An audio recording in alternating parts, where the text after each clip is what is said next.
ආයිබෝවන් සුබ දවසක් සියලු දෙනාටම ඔබ අදත් මේක තුලා ඉන්නේ ලංකාවේ අංක 1 කාර්මික YouTube channel එක වෙන Nest LK YouTube channel එක අරගෙන එන තවත් එක වීඩියෝ එකක් එක්ක. ඉතින් අද වීඩියෝ එකෙන් මම ඔබට අරගෙන එන්නේ ස්මාර්ට් ප්ලග් බේස් එකක් හදන විදිය. ඉතින් මේ ස්මාර්ට් ප්ලග් බේස් එක හදාගත්තට පස්සේ ඒ ප්ලග් බේස් එකට ප්ලග් කරන ඕනම විදුලි උපකරණයක ඒ ඕනම විදුලි උපකරණයක් වැඩ කරන අවස්ථාවේ ගන්න ඇම්පියර් ප්‍රමාණය මේ ප්ලග් බේස් එකේ දැర్శණය වෙනවා. ඒ වගේම ඒ අවස්ථාවේ විදුලි පද්ධතියේ තියෙන වෝල්ටීයතාවය වගේම හර්ට්ස් ප්‍රමාණයත් මේ ප්ලග් බේස් එකේ දැర్శණය වෙනවා. ඉතින් මේක බොහෝ ප්‍රයෝජනවත් ටිකක් වැඩියෙන් ඇම්පියර් ප්‍රමාණයක් ගන්න මේවා නම් භාවිතා කරනවා නම් ඔබට මේ වගේ ස්මාර්ට් ප්ලග් බේස් එකක් භාවිතා කරන එක වාසිදායක වෙනවා. මොකද ඔබ දන්නවා ඇම්පියර් ප්‍රමාණයක් ලොකු ඇම්පියර් ප්‍රමාණයක් ගන්න නිසා ඒ අවස්ථාවේ ගන්න ඇම්පියර් ප්‍රමාණය ඔබ දැනුවත් වෙනවා. ඉතින් මේකේ මම කිව්වා මේ ප්ලග් බේස් එකට සම්බන්ධ කරන ඕනෑම විදුලි උපකරණයක් ලබා ගන්න ඇම්පියර් ප්‍රමාණයක දැర్శණය වෙනවා කියලා. ඒ දැర్శණය වෙනවා වගේම වෝල්ටීයතාවය සහ හර්ට්ස් ප්‍රමාණයත් මේකේ දැర్శණය වෙනවා. ඉතින් මේක ප්ලග් බේස් එක හදාගන්න විදිය තමයි මම අද වීඩියෝෙන් ඔබට ඉදිරිපත් කරන්නේ. වයරින් එක කරගන්න විදියත් එක්කම කරලා මේකට මම ක්‍රියාත්මක කරලා පෙන්නනවා විදුලි උපකරණයක් ක්‍රියාත්මක කරනකොට ඇම්පියර් ප්‍රමාණය පෙන්වන හැටි. ඒ වගේම ප්ලග් බේස් එක ඕන් කරාම වෝල්ටීයතාවය සහ හර්ට්ස් ප්‍රමාණය ප්‍රධාන විදුලි පද්ධතියේ තියෙන වෝල්ටීයතාවය සහ හර්ට්ස් ප්‍රමාණයත් මේකේ පෙන්නනවා. ඉතින් ඔබ තාමත් අපගේ YouTube channel එක subscribe කරලා නැත්නම් පහළ subscribe බටන් එක press කරලා subscribe කරලා තියාගන්න. ඒ වගේම අපි අලුතෙන්ම දාන videos වල notification එක ගෙනා ගන්නට පහළ bell icon එක click කරලා තියාගන්න.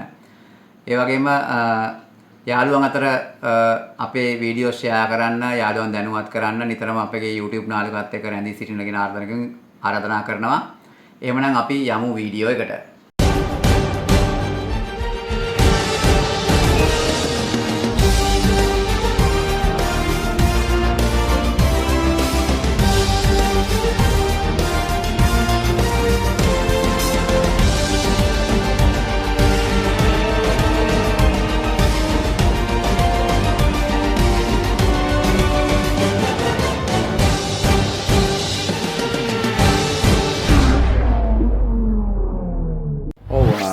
අපි හදන්න යන ස්මාර්ට් ප්ලග් බේස් එකට අවශ්‍ය කරන මේ වගේ ස්විච් ප්ලේට් එකක් එහෙම නැත්නම් සංක් බොක්ස් එකක්.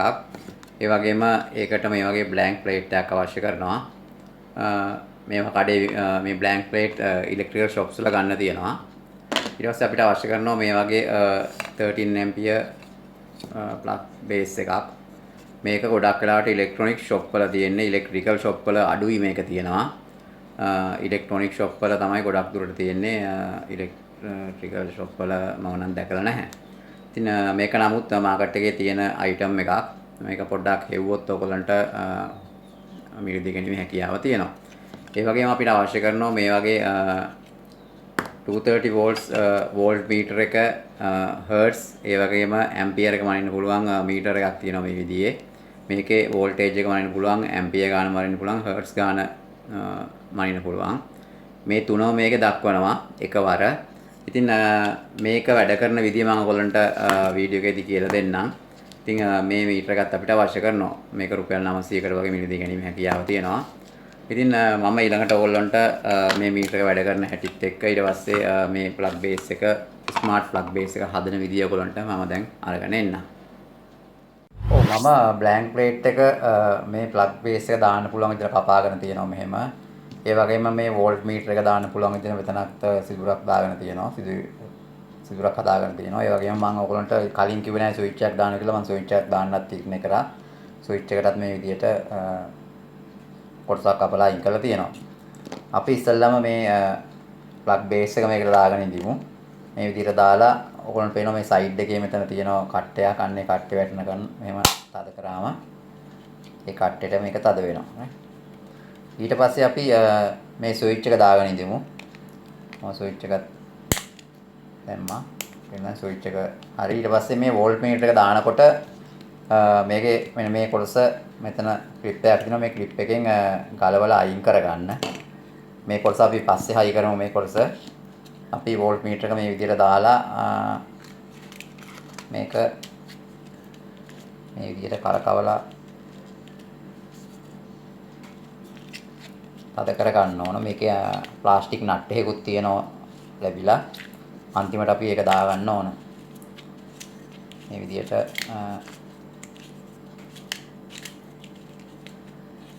දාගමු.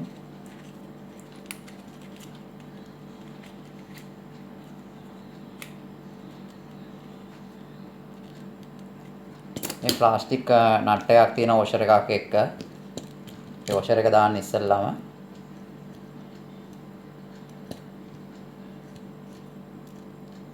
ඊට පස්සේ ප්ලාස්ටික් නට් එක දාලා අපිට මේක තද කරගන්න පුළුවන්. සාමාන්‍යයෙන් අතේ ප්‍රමාණයට තද කරගන්න නැත්නම් පොපුරලා යන්න පුළුවන්. මේ විදිහට හරියට කෙලින් තියා ගන්න. දැන් අපි මේක තද කරගත්තා. මම ඊට පස්සේ දැන් මේක වයරින් කරන විදිය ඔයගොල්ලන්ට පෙන්නන්නම්. ඔව් මේ ප්ලග් බේස් එක මේ වෝල්ට් ඇම්පියර් හර්ට්ස් මීටර එකත් එක්ක වයර් කරගන්න විදිය මම කියලා දෙන්නම්. මේ තියෙන්නේ ප්ලග් බේස් එකට එන වයර් එක. ඒ කියන්නේ පවර් ගේන වයර්ස් දෙක තමයි මේ නියුට්‍රල් එකයි ලයිව් එකයි ඒ වගේම අර්ත් එකයි. මේ වයර් තුන. ඒතකොට මේ ස්විච් එක ඔයගොල්ලන්ට පේනවා ස්විච් එක මේ ස්විච් එක ඕන් කරනකොට ඇතුලේ තියෙනවා 230 වලින් වැඩ කරන බල්බ් එකක්. ඒ බල්බ් එක පත් වෙන විදිහේ ස්විච් එකක් තමයි මම මේ දාලා තියෙන්නේ. එතකොට මේකේ ටර්මිනල්ස් තුනක් තියෙන ස්විච් එකේ මෙන්න මේ තියෙන්නේ ස්විච් එකේ ටර්මිනල් දෙක. මේක තියෙන්නේ බල්බ් එකේ නියුට්‍රල් එක. දැන් බල්බ් එකට ලයිව් එක මේ ස්විච් එකට ලයිව් දෙන එකෙන් යනවා ඇතුලෙන් ඉන්ටර්නලි එක සම්බන්ධයි.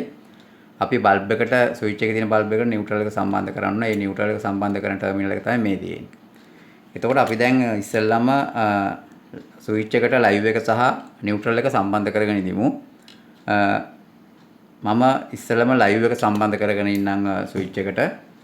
මේ විදිහට අපිට ලයිව් එක අරගෙන දුඹුරු පාට වයර් එක ලයිව් එක ඒක අපි ස්විච් එකේ උඩ පින් එකට පාස් කරනවා.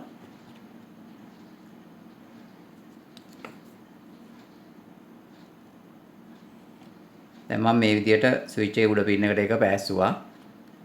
ඔයගොල්ලන්ට පේනවා. ඊට පස්සේ මම නියුට්‍රල් එක පාස් කරන්නම් කෙලින්ම ස්විච් එකේ යටම එකට. ඒක තමයි නියුට්‍රල් එක. ඒ කියන්නේ බල්බ් එක ස්විච් එකේ තියෙන බල්බ් එකට නියුට්‍රල් එක එන්න ඕන. අපි එතෙන්ට නියුට්‍රල් එක පාස් කරලා ඒකෙන් මේ ප්ලග් බේස් එකට නියුට්‍රල් එක ගමු. මම දැන් නියුට්‍රල් එක පාස් කරන්නම් මේ විදිහට.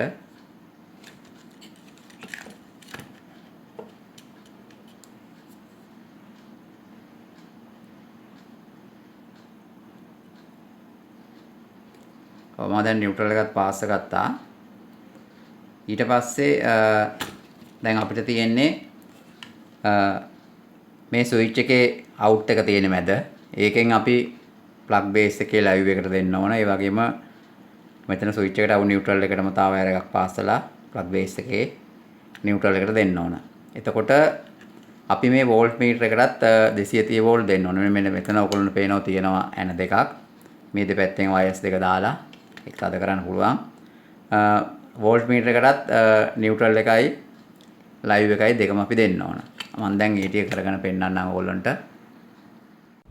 මම දැන් ප්ලග් බේස් එකට නියුට්‍රල් සහ ලයිව් වයර්ස් පාස් කරගෙන තියෙන්නේ වයර්ස් දෙක දෙක. මම ඒකෙන් නියුට්‍රල් වයර් එකක් සහ ලයිව් වයර් එකක් අරගෙන වෝල්ට් මීටර එකට දෙනවා. මෙන්න මේ ඇන දෙකෙන් අපිට දෙන්න පුළුවන්. මම නියුට්‍රල් එක දෙන්නම් ඉස්සෙල්ලාම. මේ විදිහට අපිට මෙතන තියෙනවා ටර්මිනල් එක. ඒකට දාලා අපිට ඇනේ තද කරන්න විතරයි තියෙන්නේ. අපිට මෙහෙම දාලා මේ උඩ ඇනේ තද කරන්න. එතකොට වයර් එක සම්බන්ධ වෙනවා. මම දැන් නියුට්‍රල් එක වෝල්ට් මීටර එක දුන්නා. මම ලයිව් එකක් දෙනවා. මේ තියෙන්නේ දුමුරු පාට වයර් එක ලයිව් එක. මම ඒකත් වෝල්ට් මීටර එක දෙනවා.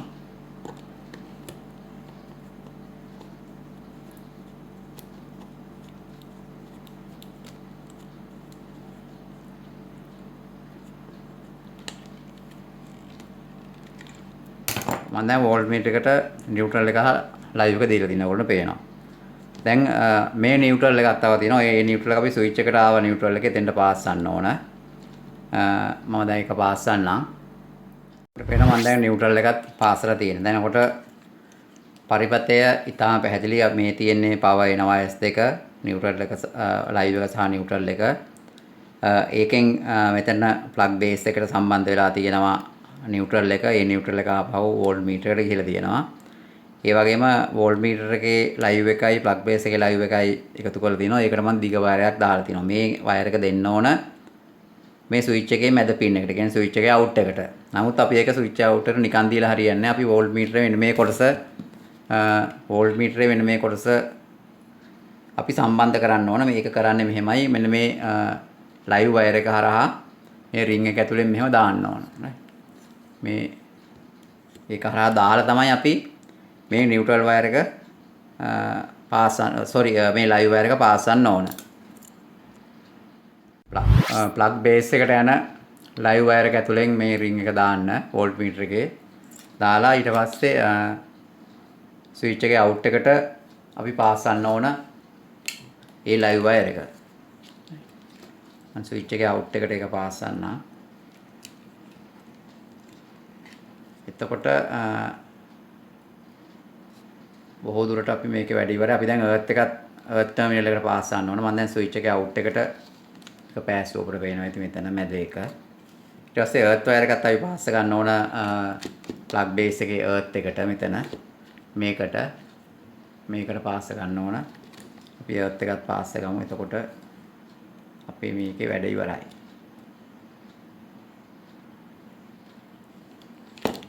මම දැන් එර්ත් එකත් පෑස්සුවා. දැන් ඔයගොල්ලන්ට වයරින් එක පැහැදිලි ඇති ඉතාලම හොඳට. නියුට්‍රල් එක සහ ලයිව් එක ආව ස්විච් එකට. නියුට්‍රල් එක ස්විච් එකෙන් ගියා ප්ලග් බේස් එකට. ප්ලග් බේස් එකෙන් නියුට්‍රල් එක ගියා වෝල්ට් මීටර එකට. ඊට පස්සේ ස්විච් එකට ආපු ලයිව් වයර් එක මේ තියෙන්නේ. ඊට පස්සේ මැද එකෙන් ලයිව් එක අවුට් වෙන වයර් එක හරහා මෙන්න මේ රින් මේ වෝල්ට් මීටර මෙන්න මේ මුද්ද ඇතුලෙන් තමයි වයර් එක දාලා අපි ප්ලග් බේස් එකට පෑස්සුවේ. right. ඊට පස්සේ එර්ත් වයර් එක කෙලින්ම ප්ලග් බේස් එකට පෑස්සුවා. දැන් ඔබට පේනවා මෙන්න මේ අපි මේ දාපු මේ රින් එකේ තියෙන වයර් ක්ලිප් එක. ඒක අපි මෙන්න මේ වෝල්ට් මීටරේ වයර් ක්ලිප් එකත් එක්ක මෙහෙම සම්බන්ධ කරන්න ඕන කලින් තිබුණ විදියට. මේක එක පැත්තකට සම්බන්ධ ওই විදියට සම්බන්ධ කරන්න ඕන. මෙච්චරයි කරන්න තියෙන්නේ. ඊට පස්සේ අපි මේක හරියට මේක ඇතුළට දාලා වයර්ස් එළියට එන්නේ නැති වෙන හරියට ඇතුල් කරලා මේ රින් එකත් මේ සයිඩ් එකකින් මේ රින් එකත් මේ සයිඩ් එකකට අපිට දාන්න පුළුවන්. මෙන්න මේ විදියට දාලා අපි මේක වහ ගන්න ඕන. right. මම දැන් ඒක කරගන්නම්. ඔව් මම දැන් ස්මාර්ට් ප්ලග් බේස් එකට පවර් දීලා තියෙනවා. අපි දැන් ස්විච් එක ඔන් කරලා බලමු. අපිට පේනවා ස්විච් එක ඔන් කරාම උඩම පෙන්නන වෝල්ට් ප්‍රමාණය 240යි වෝල්ට් තියෙනවා මේ වෙලාවේ. දැන් රාත්‍රී 8:20යි වෝල්ට් 240ක් තියෙනවා මේන් ලයින් එකේ. ඊට පස්සේ මැදින් පෙන්නන ඇම්පියර් එක පෙන්නන්නේ නැහැ. බිඳුවයි පෙන්නන්නේ. මොකද අපි තාම මේකට මුකුත් ප්ලග් කරලා ක්‍රියාත්මක කරන්නේ නැති නිසා හර්ට්ස් ගන්න තමයි යටින්ම පෙන්නන්නේ. හර්ට්ස් 51ක් පෙන්නනවා. right. මම දැන් ඔයගොල්ලන්ට මේකට උපකරණයක් සම්බන්ධ කරලා ක්‍රියා කරවල පෙන්නනවා. එතකොට අපිට ඇම්පියර් එක බලා ගන්නත් පුළුවන්. මම දැන් ස්මාර්ට් ප්ලග් බේස් එකට හොට් එයා ගන්න එකක් සම්බන්ධ කරලා තියෙනවා. මේ තියෙන හොට් එයා ගන්න එක මම ඒකේ ප්ලග් එක තමයි මේක අහලා තියෙන්නේ. මම දැන් මේක ක්‍රියාත්මක කරලා පෙන්නනවා. දැන් මම ස්විච් එක ඔන් කරාම ඕගොල්ලෝ පේනවා වෝල්ට් ගානයි හර්ට්ස් ගානයි පෙන්නනවා. වෝල්ට් 234යි දැන්. එතන පේනවා ඇති 234යි හර්ට්ස් 50යි. ඇම්පියර් එක බිඳුව තියෙන. මම දැන් හොට් එයා ගන්න එක ඕන් කරන්නම්. ඕන් කරාම බලන්න ඇම්පියර් එක පෙන්නන විදිය. ඔව් මම දැන් ඕන් කරා. ඕන් පේනවා ඇම්පියර් එකක් දැන් පෙන්නනවා. right. ඇම්පියර් 1.1ක් පෙන්නනවා දැන් හොට් එයා ගන්න එක ඕන් කරපු අවස්ථාවේ. මම මේකේ ස්පීඩ් එක තව වැඩි කරන්නම්. ඔබට පේනවා මම ස්පීඩ් එක වැඩි කරාම ඇම්පියර් 1.9යි. ඉතින් වෝල්ට් ගාන 228යි ඇම්පියර් එක ගන්නවා මේ හොට් එක ගන්න එක දැන් ෆුල් ස්පීඩ් දාලා තියෙන්නේ 1.9යි ඇම්පියර් එක. ඕන පේනවා ඇම්පියර් එක 1.9යි. ඒ වගේම හර්ට්ස් ගාන 50යි. ඉතින් මේ විදිහට අපි මේ ස්මාර්ට් ප්ලග් බේස් එකට ප්ලග් කරන ඕනෑම උපකරණයක ඇම්පියර් ගාන මෙතනින් අපිට පෙන්නනවා ඒ උපකරණයට කොච්චර ඇම්පියර් ප්‍රමාණයක් ගන්නවද කියලා. ඒ වගේම ඒ අවස්ථාවේ අපේ ප්‍රධාන විදුලි පත්තියේ තියෙන වෝල්ටීයතාවය පෙන්නනවා. දැන් 227යි ඔයගොල්ලන්ට පේනවා. ඒ වගේම හර්ට්ස් ගානක් පෙන්නනවා ප්‍රධාන විදුලි පත්තියේ. ඉතින් මේක මම හිතන්නේ ස්මාර්ට් ප්ලග් බේස් එක හදාගන්න විදිය ඔයගොල්ලන්ට පැහැදිලි ඇති. මම අර කිව්ව ඇම්පියර් එක බලන්න තමයි අපි අර වෝල්ට් මීටර් එකේ රින් එක ලයිව් වයර් එක ඇතුලෙන් දැම්මේ. ඒක තමයි අපිට කරන්න තියෙන්නේ. අනිත් ඒවා සාමාන්‍ය විදිහට තමයි වයරින් එක කරගන්න තියෙන්නේ. ඉතින් ඔයගොල්ලන්ට පැහැදිලි ඇති කොහොමද මේක කරේ කියලා. ඉතින් අද වීඩියෝ හදනවා වීඩියෝවට ලයික් එකක් දාන්න ඒ වගේම යාළුවෝ අතර ෂෙයා කරන්න. ඔබ තාමත් අපගේ YouTube channel එක subscribe කරලා නම් පහළ subscribe button එක press කරලා subscribe කරලා තියාගන්න. ඒ වගේම අපි අලුතෙන්ම දාන වීඩියෝස් වල notification එක එන්නගෙන පහළ bell icon එක click කරලා තියාගන්න. අපි තවත් දවසක මේ වගේම හරබර වීඩියෝ කින් නැවතත් හමු වෙමු. බොහොම ස්තුතියි.